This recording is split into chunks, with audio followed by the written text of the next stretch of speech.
Good afternoon, guys, and welcome to the podcast. I'm really delighted about today's guest, Jimmy Cannon, and he's from the UK, and he teaches people how to use their voice and how to tone and hone their voice in public speaking so that they can speak with confidence and presence. And so for a lot of the audience, they on social media, YouTube, a podcast, actually in stage speaking, Jimmy Cannon's the guy. I'm really happy to have him on and really pick his brain and how people can work with him. Jimmy, welcome.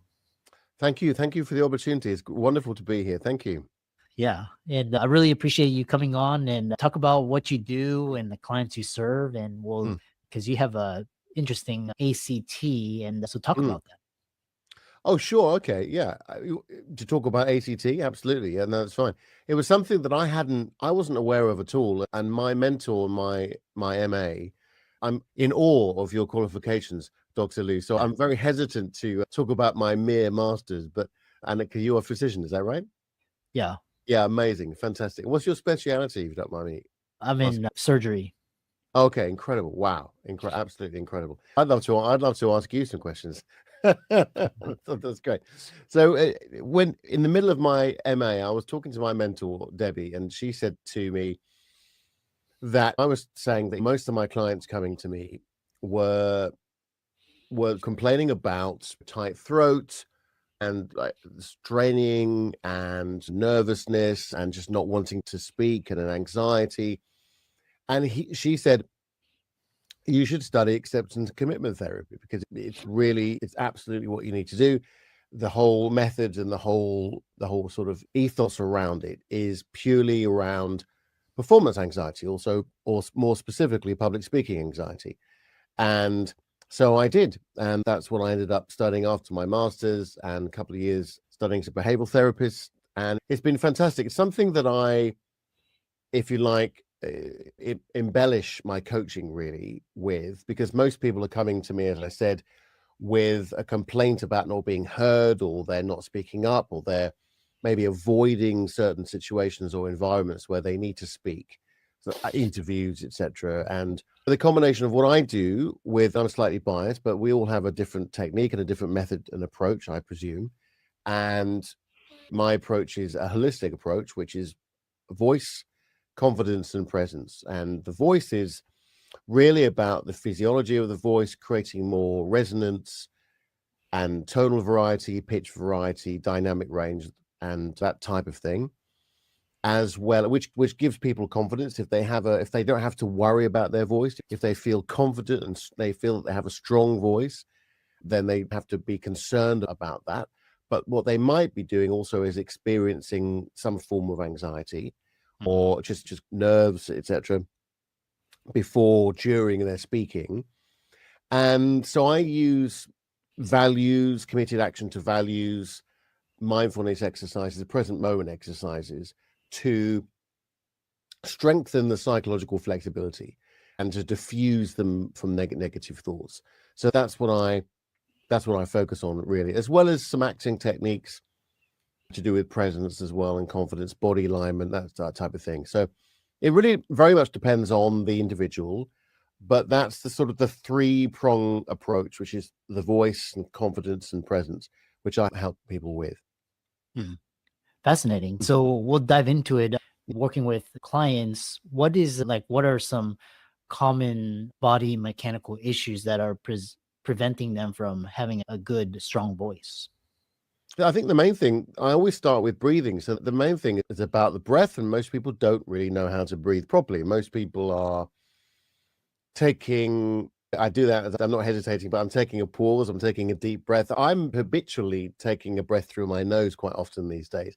And I teach that. It's not something that is in my armory, but taking a very deep breath in through the nose Mhm. is a really great way to connect directly to the diaphragm. And what we want to do is allow the diaphragm to contract and release and lower down. And I'm hesitating because I know you know all about this, but so I'm making sure I get my terminology. But to make sure, as we're taking a breath in, we're filling the lungs and we're using enough breath. And then we're also, the most important thing is to use that breath as we're speaking. So if we're not supporting that breath as we're speaking, it disappears, it dies. So if we've got strong convictions about our message and our ideas, then we want to emulate that into our breathing and into our sound. So I've come up actually with coined a phrase, if you like, recently, which is one breath, one idea. And I don't quite know which way it should be. One idea, one breath, or one breath, one idea. I'm not sure yet, but it seems to make sense with me that there's one breath and you distill that one breath with one idea, or vice versa. So as you're speaking, you have one idea, one concept in your head, and you use that one breath to engage the audience with that idea, or to deliver that message with one idea. And then when you need to talk about the next idea, you take a breath and then speak again. Interesting. The follow-up question was talking about one of the common issues is, for example, I had a colleague of mine, a friend, we were just having lunch, and he was talking about he'll go to the gym, and after a workout, his voice is very tight, and sometimes he'll have to communicate. But after working out, it's hard for him to speak because it's just his voice is very windy and high pitched and tight. What's going on there? Interesting. So that could be a physiological or somatic response to some sort of anxiety. It could be muscle dysphonia. So it could be that there's a psychosomatic response to it. Yeah. I'm not sure about the physical aspect, actually. I'm not sure about the idea of it being if you're overproducing oxygen, or I don't know if you would have the answer there yourself, but there's something going on there, I presume, with the amount of oxygen that he's creating as he's working out. But if it's changing the shape or it's contracting the vocal tract, that's a response to something. So the idea would be to relax the muscles, so he can lower the larynx, or at least allow the larynx to be more flexible as he's breathing. If the vocal tract is tight, then it's normally a somatic response to something, to some sort of anxiety, and therefore it's worth doing a few exercises to release that tension, and also to think about what's the symptoms, why are these symptoms happening. So that could be a fear of being judged, it could be a lack of self-worth, imposter syndrome, or something like that. But that, I don't have an answer to that, I must admit. I don't know why that would be happening, at least the vocal tract being tightened by overuse of exercise or over exerting themselves. I'm not sure what that might be. What do you think? It's quite interesting because he does suffer from a little bit of like social anxiety, just like how people perceive him or just what other people think. And he was telling me just after a workout, he's just very tired, and he's been breathing. So it's just, does he want to use that extra energy to talk or communicate? Because that takes energy. Yeah. Yeah. I think that makes sense. If he's overexerting himself, and he's heavily breathing, especially if it's upper chest breathing and he's lots of short breaths, I think that would make sense for the tightening of the vocal tract. So especially if he's got social anxiety, and that would absolutely make sense that if he's suffering from that, for sure. Yeah. You mentioned the one breath, one idea, one breath technique, but what's one small voice shift that can immediately change how others perceive you? I think slowing down your speech, I think that's really key. And it's something that I really have to work on. And I get very passionate about what I talk about. Not so much, I am passionate. I said before the podcast, I've got a bit of a headache. So in a way, it's sort of helping me just to control my energy. Although and the interesting thing that's slowly going, the more I talk about things that I'm interested in and having an interesting conversation like this, it gets rid of your headache. This is the cure for headaches, or talk about something you're interested in. I think the most important thing would be to slow down your voice. We are talking far too quickly. I think it's innate tenfold with social media now that we are just expecting to speak very quickly now. I think the new generations are coming up behind us, or me anyway, and speaking very quickly. And I think that's the thing. What we need to realize when we are speaking, especially in this situation, or we're pitching, or we're presenting, or teaching, that our audience needs to process what we've just said. And that can take a little bit of time, in a few seconds. And it's also useful to be able to process what we're going to say next, to give it a little bit of space. And I use the analogy of music. I've been a musician most of my life, and silence in music is arguably as important as the music itself. Interesting. The other, we'll talk about techniques, and Yeah. you mentioned the just slowing down the pace. What's your advice, or can you share a specific technique someone can use today to sound more confident, even when they're nervous? Talking about the one breath, one idea, there's a lot of research done on elongating the breath. So elongating the phrases.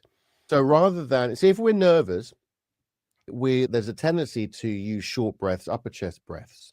There's a tendency to not stop and take a breath. So we want to complete our idea as quickly as we can. So by elongating the breath or stretching out the vowel shapes and elongating the phrases, what actually happens is there's a direct message to the parasympathetic nervous system, which directly to the vagus nerve, and says, actually, don't worry. We don't need to kick in the fight flight response. We can just relax a little bit more. And that elongated phrase, as well as the deep breathing. So the deep breathing will release endorphins. It will settle the heart rate a little bit. But it's mainly the out breath that we need to focus on. So think about this. Think about, I'll give you a quick exercise, which is called intoning. So intoning is very similar to maybe a Buddhist might be chanting, if you like, on one pitch, right?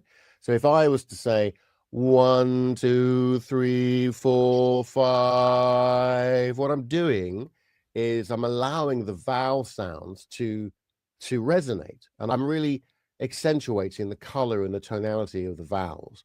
So by slowing down the vowel sounds, slowing down everything, all the words, all the syllables, and really enjoying the sound of the vowels, that's what I'm doing. So by elongating the length of the phrase or the out breath. So that's one thing that you can do as you're speaking, is to stop, to take a breath, particularly through the nose. One other thing is to take a breath through the nose, but silently. Okay. So silently, this is a crazy idea, right? And this is, by the way, this is not completely my idea. This is found ideas like pretty much everything is these days. If you take a breath through the nose, firstly, you're bypassing the oral cavity, so you're not bringing in cold air. And so that's really good to sustain, especially if you're working in an environment where there's lots of aircon or you're speaking outside. So taking a breath through the nose also takes longer to take a breath in. And the beauty of doing it silently, if I'm not going to do it now because this is terrible radio to do it silently, but if you do it silently, what happens, you have to really relax your jaw, lower the tongue, and you have to open the larynx. And when I say open the larynx, I mean allow the larynx to be very flexible and to widen slightly. So if you give that a go for 3 seconds, we're just going to do it for 3 seconds. Take a breath in through the nose. And you'll notice there's a direct connection to the diaphragm, which is lowering, and the belly's coming out as you expand the lungs. And the larynx is opening and expanding, and you're taking a much deeper breath. So that enables the endorphins to be released as well. It gives you some time to pause, and then using that breath as you're speaking out a long, elongated phrase is really useful. Fascinating. We have around 3-4 minutes remaining before people can find you and connect with you, follow you, and reach out to you if they need help. I didn't realize the time. I'm so sorry. I must apologize for speaking far too much. The irony. One question is, what's the canon method, and how does it help people go from overlooked to owning the room? Okay, so I think the canon method is my 3 pillars, which is voice, confidence, and presence. So you want to feel confident about your voice. In fact, I had a client say to me a couple of years ago that he doesn't want to have to worry about his voice. So that's really important. Is that he just doesn't want to have to think about how he's coming across. He doesn't have to worry about the perception of himself or the perception of others. So we work on the voice. We allow the voice to be free, really, and to flow. We're looking for a flow state, and that means that as soon as we start using the breath, that sound mimics exactly and authentically what the message is coming from your mind or cognitively. So that's what we want, is a direct cognitive connection from your idea to the voice. The next thing is confidence. Confidence is about being okay with who you are and what you stand for and why you're doing what you're doing.